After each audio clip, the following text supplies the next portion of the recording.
Anda masih mengikuti Galeri UMKM, program kerjasama KI Radio dan Bank Indonesia, Kantor Perwakilan Jember, yang menghadirkan tokoh UMKM inspiratif, tips dan trik dan semua hal menarik tentang UMKM Jember. Selamat sore buat Anda yang baru saja mengikuti via terrestrial channel 102,9 FM atau Anda yang lagi menonton di live streaming website kastripradiojemer.com, aplikasi X-Space Radio, serta Anda yang mendengarkan via mobile app KI Radio Jember yang tersedia di Play Store Anda.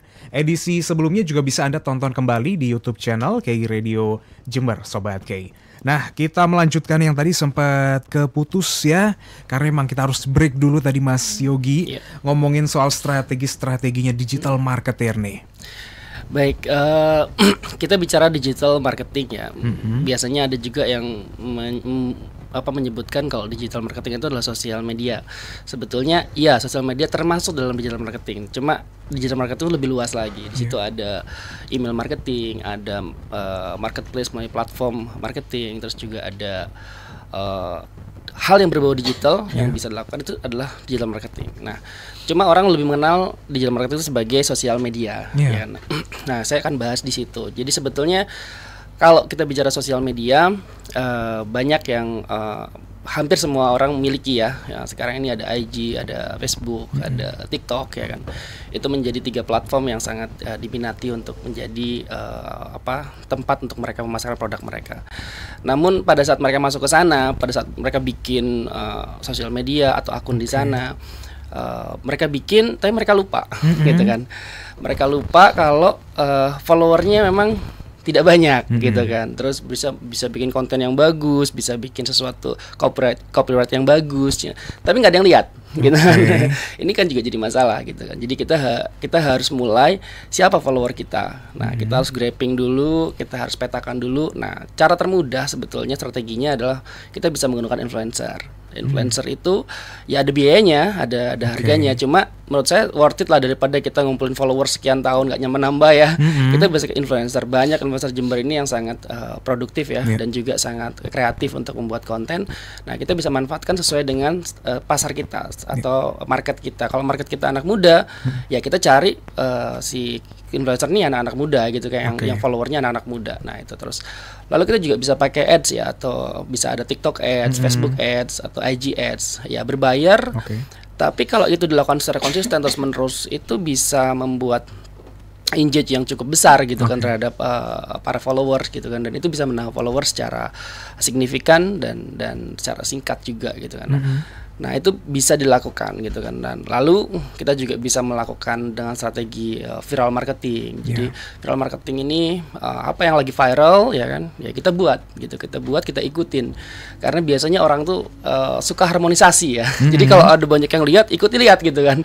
Apa yang buat ikut buat, kayak kemarin ada yang viral ya, kayak kamu nanya, hampir semua iklan itu semua yang dibahas gitu kan. Dan itu sebetulnya sangat lumrah ya, karena dengan begitu itu bisa nge-grab lebih banyak daripada follower-follower yang ada.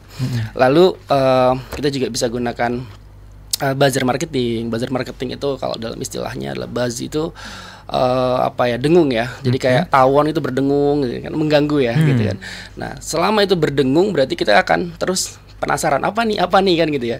Nah, untuk mendengungkan itu ya kita dibutuhkan strategi untuk bagaimana membuat ini terus didengungkan. Jadi kita bisa secara serentak. Kalau saya itu dulu saya kumpulkan influencer dalam satu waktu gitu kan. Jadi mereka memposting hal yang sama terhadap konten yang saya buat. Akhirnya semua berbicara tentang itu gitu kan. Nah, itu dampaknya cukup impactnya cukup luas. Nah, kita bisa membuat semacam giveaway atau apa untuk membuat mereka mau untuk melihat dan menyaksikan atau mengkomen di sosial media kita. Nah, itu beberapa strategi yang kita lakukan. Nah, strategi lain ya banyak ya sebetulnya. Tapi kita juga harus harus sangat concern terhadap konten juga. Karena konten ini juga menjadi kunci. Selain juga copyrightnya juga, konten ini menjadi kunci. Karena kontennya menarik, ya kan, orang mau lihat gitu kan. Kalau kontennya kurang, mulai dari desainnya, mulai dari penataannya ataupun alurnya, itu harus direncanakan dengan baik gitu. Makanya kalau mau bikin sebuah konten itu memang harus direncanakan terlebih dahulu, nggak langsung bikin ya. Kalau cuma bikin desain, semua orang bisa bikin desain, tapi desain yang ada value-nya ya, ada value-nya, ada sesuatu di sana yang kita bisa tampilkan agar menarik dan akhirnya orang-orang itu mau untuk untuk melihat ke sana gitu ya. Itu hal itu harus terus kita lakukan gitu kan. Tidak bisa kita berhenti. Karena kalau kita berhenti ya artinya orang akan berhenti juga membicarakan kita gitu kan. Seperti tadi saya sampaikan ada Pelita Hati. Orang lihat lihat Pelita Hati sebagai sebuah sekolah kan gitu ya. Tapi saat ini mungkin sekolah yang sangat aktif di media sosial ya Pelita Hati kalau boleh saya bilang ya kan. Betul. Karena kita sangat efektif melakukan itu secara terus-menerus, secara continuous, yang akhirnya itu mempengaruhi atau menginfluence banyak orang gitu kan. Karena untuk Pelita Hati sendiri kan sekolahnya agak sedikit berbeda gitu kan, konsep dan segala macam, dan itu kita umumkan, kita jelaskan melalui media sosial kita. Gitu. Nah, kalau misalkan untuk UMKM yang masih baru dan mungkin budgetnya terbatas, harus seperti apa nih Mas? Karena kita melihat influencer, digital ads, buzzer marketing kan budgetnya nggak semua bisa ya nututin ya. Gimana dong enaknya? Sebetulnya nggak terlalu mahal sih untuk kita bisa kalau dulu saya juga punya satu kuliner ya yang saya buat itu untuk satu kali kita mengundang influencer untuk datang itu cuma sekitar 200 sampai 300 ribu saja. Ya kalau kita mau ambil cuma posting saja itu mungkin cuma 50 ribu sampai 70 ribu.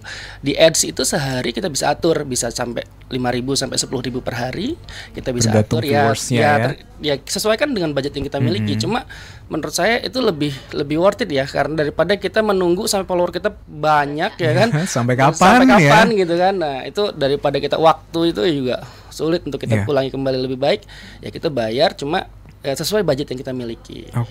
Kalau dulu saya menyisihkan biaya khusus untuk masalah itu, karena menurut saya dengan follower yang besar, dengan follower yang banyak, itu bisa mempengaruhi lebih banyak orang dan itu bisa lebih berdampak gitu kan terhadap usaha yang kita miliki gitu. Baiklah, Mas Yogi. Nah, kita ke Bu Wilda lagi nih, Bu Wilda, ngomongin soal bisnis ya. Seiring dengan pertumbuhannya suatu bisnis, Bu Wilda, perlu nggak sih kita langsung melakukan pengembangan produk, kita lakukan penambahan tenaga kerja, bahkan tambah outlet lagi? Sejauh yang saya jalani selama ini itu biasanya saya menguatkan pasar dulu, gitu. Kalau soalnya begini Mas, kalau misalnya kita nambah produk senyampang, produk itu memang sama ya, sealiran gitu, saya bilangnya sealiran. Kayak misalnya kecap dengan kerupuk, bahan dasarnya sama jamur tiram gitu. It's okay, nggak apa-apa gitu. Kenapa? Karena itu sama-sama bahan makanan yang memang apa ya Mas? Masih dalam satu beriringan ya. Yang tidak bisa itu adalah kalau misalnya ini bikin produk jamur, terus kelihatan misalnya itu bikin roti lagi booming gitu ya, terus dia mengalihkan ke sana, itu saya sangat tidak menyarankan itu gitu. Yang nggak linier ya. Betul. Karena apa? Karena kita harus mulai dari awal lagi. Segmen pasarnya harus kita cari lagi. Terus kita harus ngukur tingkat resiko lagi. Ya, tes market itu Mas gak cukup sekali soalnya yang saya alami gitu. Terus memunculkan trust ke konsumen itu juga gak bentar itu Mas. Bentar ya. Kadang-kadang orang tuh menganggap produk tuh dilihat kalau kayak ikan hiu tuh siripnya aja, padahal tuh bukan siripnya hiu tuh gitu, kapal selam gitu ya. Kadang orang tuh nggak bisa memahami produknya sendiri gitu Mas gitu. Sudah ganti produk lain. Padahal orang kan butuh kenal ya. Nah itu dia, karena kita melihat bisnis yang semakin berkembang, orang kadang berpikir kayaknya saya perlu nih arah ke sana ya. Coba ke yang sebelah sini lagi, dicoba-coba lagi, atau mungkin nambah outlet. Laku, Mas. Kalau saya lebih suka konsinyasi itu di situ gitu ya. Saya lihat tempatnya rame enggak, terus pasarnya cocok enggak gitu sama produk saya mau gitu.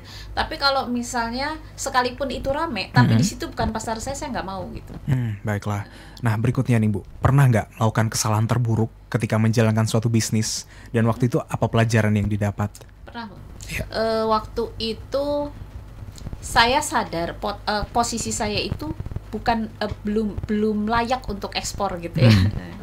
Tetapi saya ikut-ikutan kelas ekspor, ikut-ikutan mengekspor. Ternyata satu Mas, kalau makanan kita kirim keluar tidak hanya umur simpan, tetapi kebijakan di negara tersebut tuh seperti apa.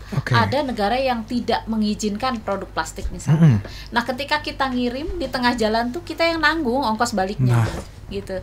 Akhirnya ketika mau dibuang di sana pun kita yang bayar gitu.